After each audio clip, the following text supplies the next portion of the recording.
Sometime back, a friend of mine was just sharing with me saying that, she is going through a tough relationship. So her husband was being quite abusive.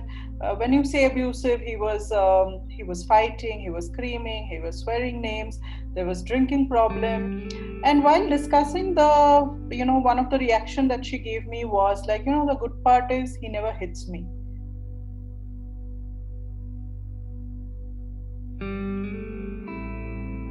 Emotional abuse, like you said, is very often not recognized, and the person, it's actually very hard for the person to accept emotional abuse. If you kind of reflect back to a client saying what you're experiencing is actually emotional abuse, most people really struggle with even accepting the fact that it is emotional abuse. It's not emotional abuse when you're having an argument in the relationship, when you're having a disagreement about a particular topic, or you decide to break up a relationship.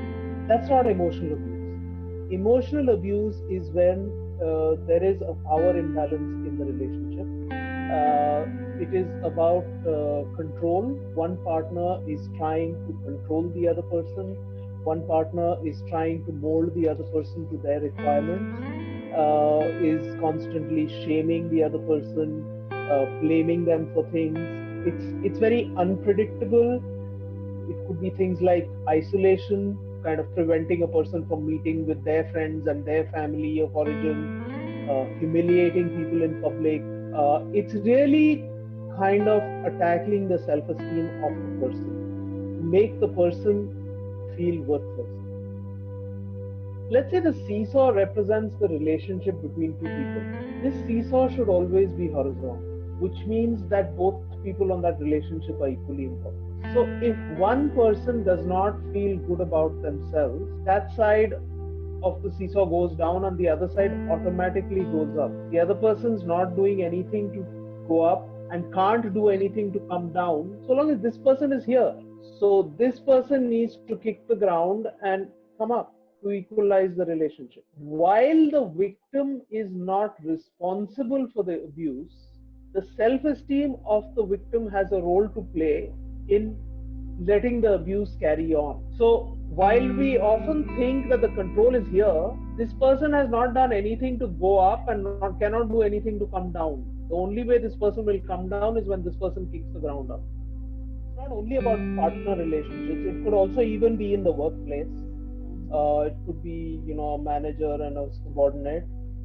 It could be also when with parents, not necessarily only young adults. It could even be with adults. There are so many, adult people who are so totally controlled by their parents. So, how do you think that a person who is an abuser is abusive in all their relationship, or they target a particular relationship on which they are more abusive? Is it always swearing or bursting in anger or trying to control, or are there other means of doing that which maybe people don't recognize? The reality is a lot of this really stems from the abuser's insecurity. And the more insecure that person is, they would kind of resort to these kind of techniques too. So it's their insecurity and their need for control, and therefore their need for control. And I think the other common mistake that's done is anger is always seen as lashing out and throwing things or, Yep. physical. But it's actually a spectrum. It can start from just not any sort of violation of freedom or respect. It could be masked in humor, it could be masked as harmless criticism, or I'm trying to help you improve. Yeah. So anything that makes the person feel less. Emotional abuse has short-term impact like nightmares and sleeplessness and racing heart and those kind of things, but also long-term impacts. Long-term mental health impacts, long-term blow to your self-esteem, to your sense of self-worth.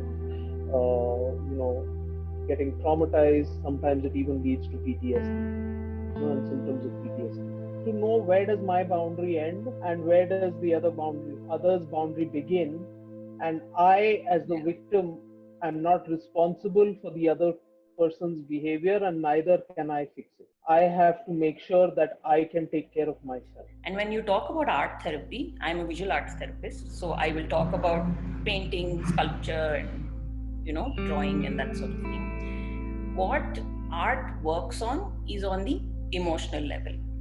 Directly, images with less words or color affects you emotionally. So, first thing you will do through the art is actually to bridge that emotional and cognitive gap that you have.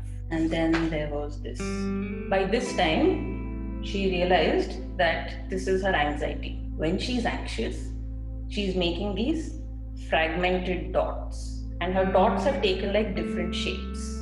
And once she realized that was her anxiety, and then she realized this is her anger. And then she said, oh my God, these are my only two states that I function in. Either it's anxiety or it's anger. And for her, the biggest takeaway was that this nonsense gave her information.